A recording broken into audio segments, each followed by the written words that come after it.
first real football of the year is here. Oh, yeah. It is officially back. I mean, the Hall of Fame game is officially in the books. So that Cardinals-Panthers matchup on August 6th really just gave us a taste. Just an appetizer. Right. But now the real chaos of the 2026 preseason kicks off this Thursday, August 13th. And I think a lot of people write off these next 3 weeks. Constantly. They see the vanilla playbooks and they check out. Exactly. But in just 3 weeks, the Los Angeles Rams will take the field, and a predictive supercomputer has already decided they are more likely to win the Super Bowl than the defending champions. Which is a wild stat to look at right now. It is.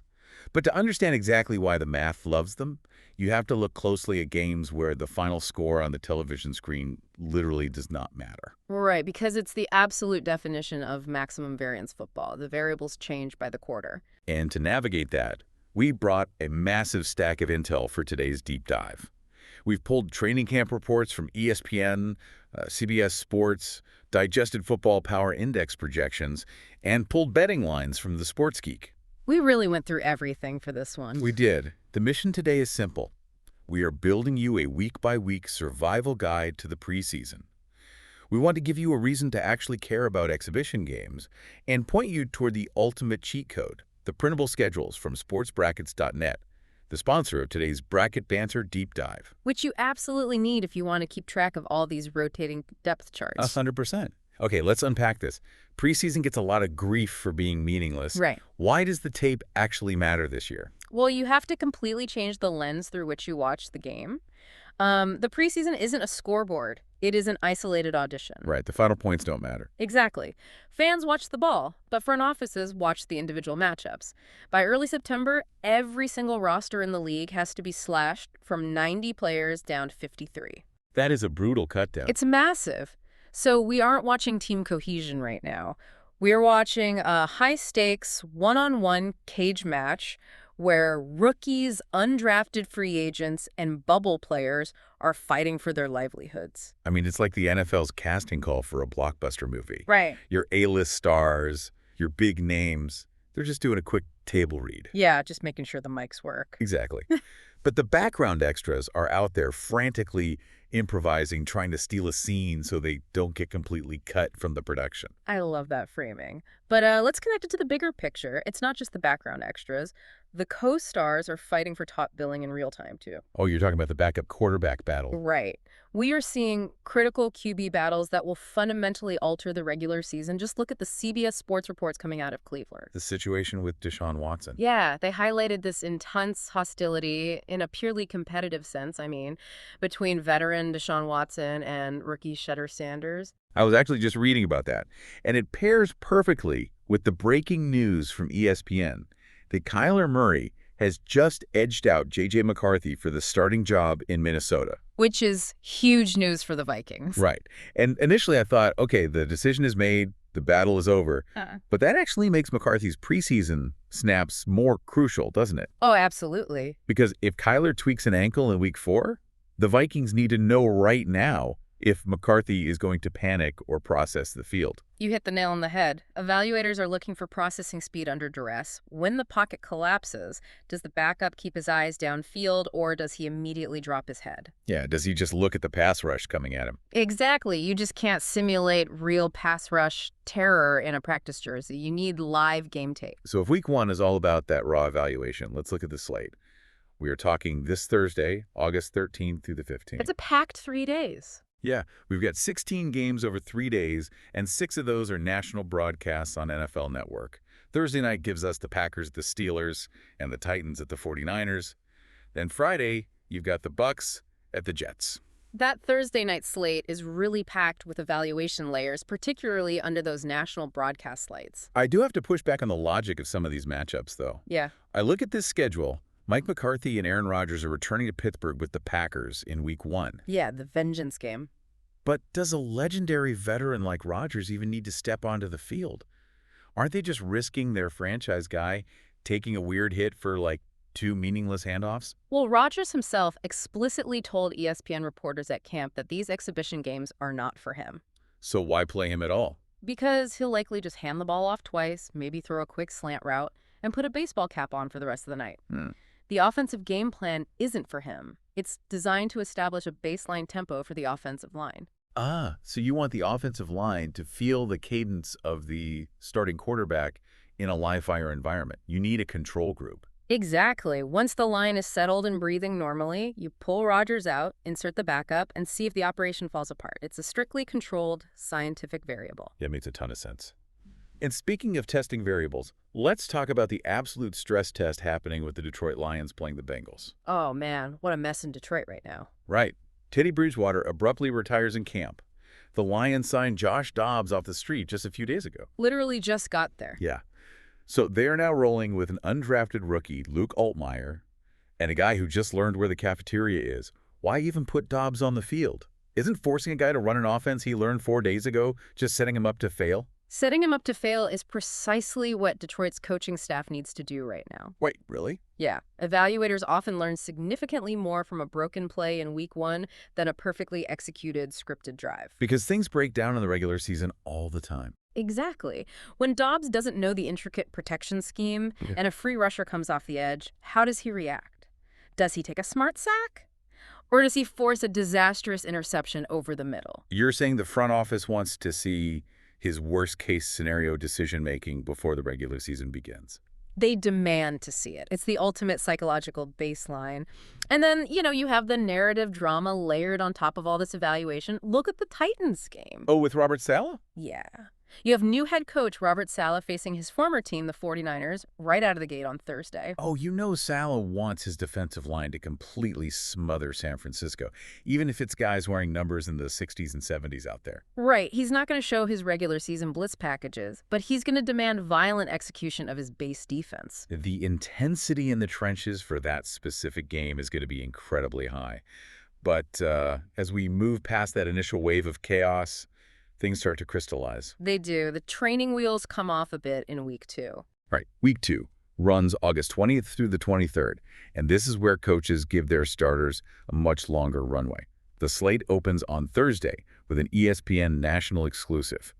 The Raiders and their #1 overall pick, quarterback Fernando Mendoza, taking on the Texans. That's going to be a huge debut to watch. Definitely. Then we get 10 games on Saturday, closing out Sunday night with the Seahawks and Titans on FOX. Week 2 is the week NFL front offices and scouts circle on their calendar in red ink. This is the closest thing to real film we get in August. Because starters usually play into the second quarter. Right? Exactly. Furthermore, this is the week joint practices hit their peak. Now, I've always heard that coaches actually value the film from Wednesday's joint practice more than Saturday's preseason game. Why is that? Because joint practices are entirely controlled environments. A coach can set up a hyper-specific scenario, say 3rd and goal from the 4-yard line, down by 4 points with 20 seconds left on the clock. They can run that exact scenario 10 times in a row against another team's starting defense without the quarterback ever taking a live hit. You just can't script that in a real game. So by the time they hit the field for the actual Week 2 game, Yeah. the execution is incredibly sharp. If we connect this to the bigger picture, Week 2 is when we see the true contenders flex their muscles. Right, and going back to that supercomputer bombshell I dropped at the start of the show, I was looking at the ESPN Football Power Index, the FPI, and I couldn't believe it. It shocked a lot of people. The defending Super Bowl champion Seattle Seahawks are not the favorites to repeat. The model has the Rams leapfrogging them, giving LA a 14.9% chance to win the title. I'm trying to figure out if that's purely because the Rams traded for Myles Garrett. Well, the Myles Garrett trade is a massive variable. I mean, you pair an elite edge rusher like him with their newly acquired cornerbacks, Trent McDuffie and Jalen Watson, and suddenly you have a terrifying defense. Yeah, that's a nightmare to throw against. But what's fascinating here is the underlying mathematics of the FPI algorithm itself. The model heavily penalizes the Seahawks for the manner in which they won last year. Meaning they relied too heavily on their elite defense. Right. The math dictates that defensive performance is inherently volatile year to year.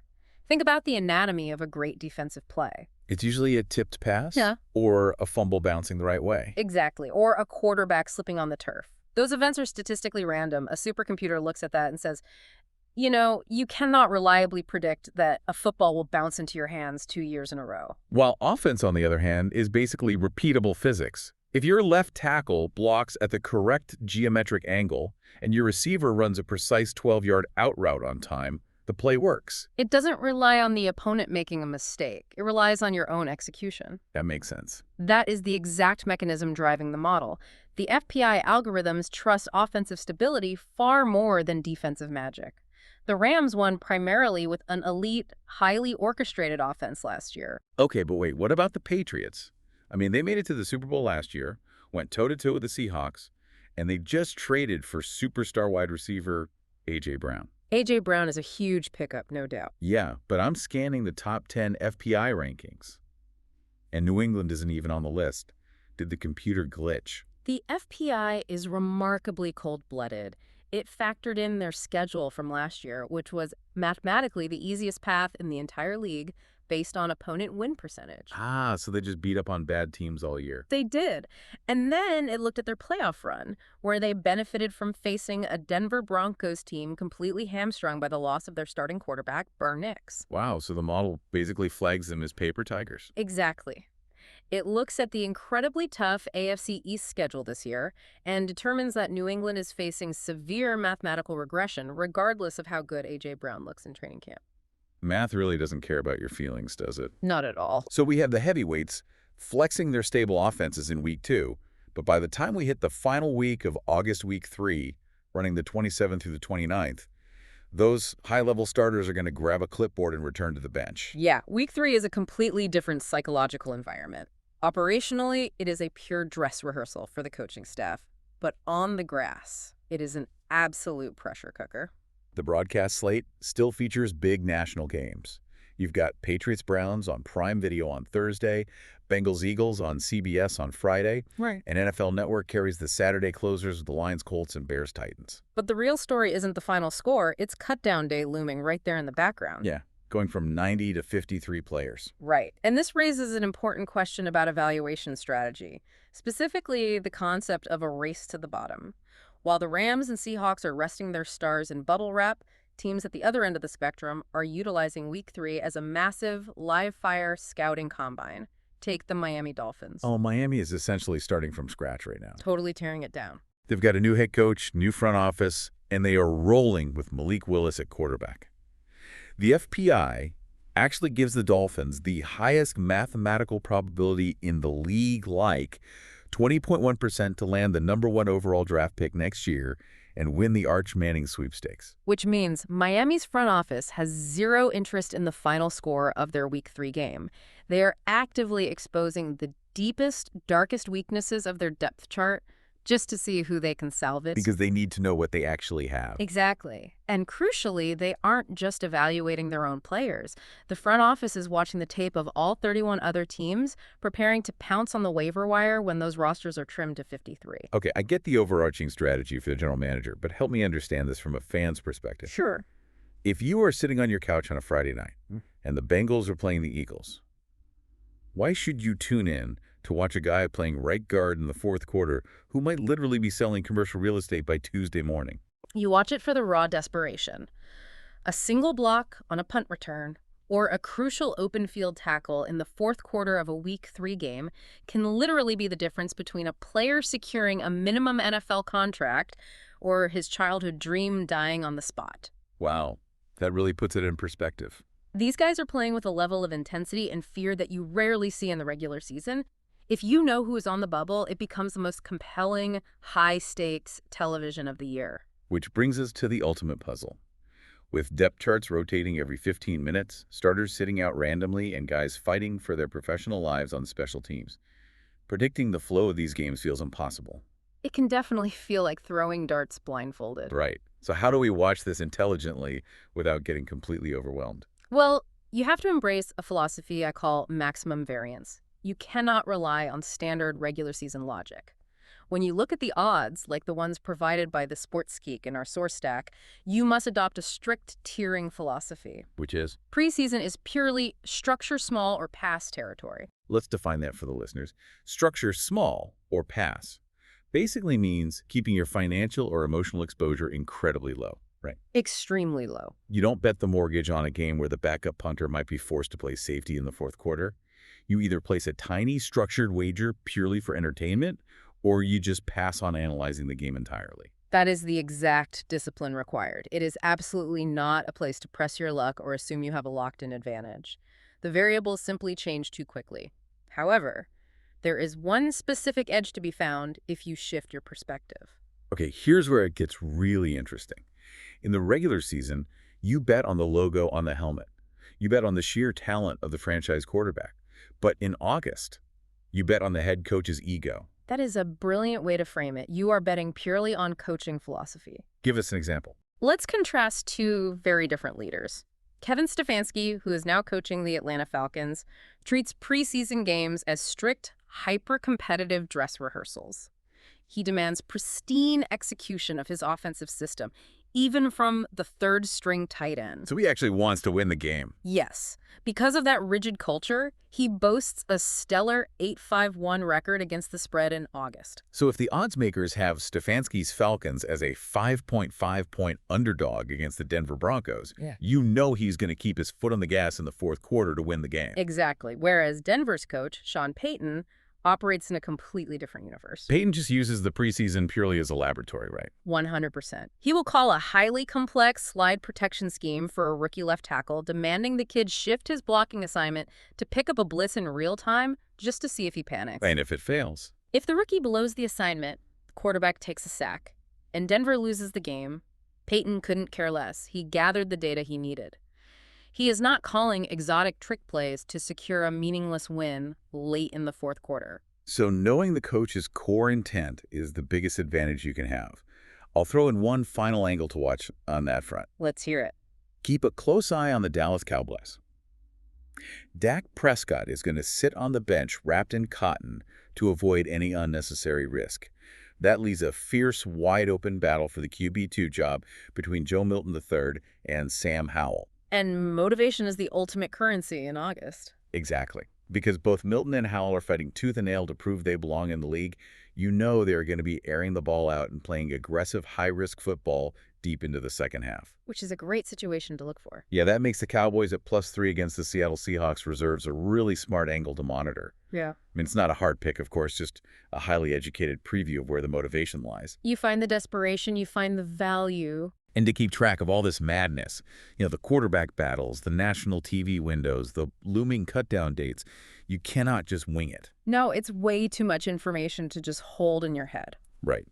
So check the show notes right now and head over to sportsbrackets.net, the proud sponsor making this deep dive possible. They have the printable week-by-week schedules, the low-ink PDFs, the team-by-team broadcast breakdowns. It really is the absolute best way to filter out the noise and survive maximum variance football. It allows you to focus on the individual battles that actually dictate the regular season, rather than getting lost in the sheer volume of exhibition snaps.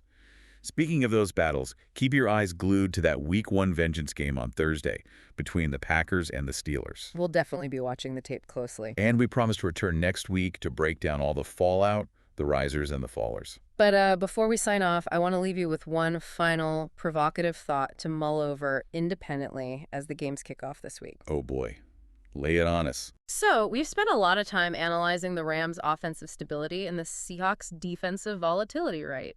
Well, keep a very close eye on the Chicago Bears. Okay, why the Bears? Their offensive coordinator, Ben Johnson, boldly stated to the press that he wants to set the NFL scoring record this year with quarterback Caleb Williams. That is a massive, flashy goal. It is, and it's guaranteed to dominate the preseason hype machine. But the analytics whisper a very different, much darker story. Last year, Chicago's defense actually ranked 30th in the league when you remove turnovers from the equation. Oh wow, 30th. Yeah, they were highly dependent on taking the ball away, which, as we discussed with Seattle, is notoriously difficult to replicate year over year. So the question to watch as the preseason unfolds, will all that flashy, record-setting offensive hype even matter if their defense mathematically can't stop anyone from marching down the field in the regular season? Ouch. I mean, it sounds like a house of cards built on random fumble recoveries. Pretty much. It brings us right back to where we started today. The NFL in August is a blockbuster casting call. The Bears' offense might be auditioning for the lead hero, but if their defense keeps forgetting their lines, the entire movie is going to flop. It's going to be fascinating to watch. It really is. Grab those printable schedules, enjoy the maximum variance, and we'll see you next week for another deep dive.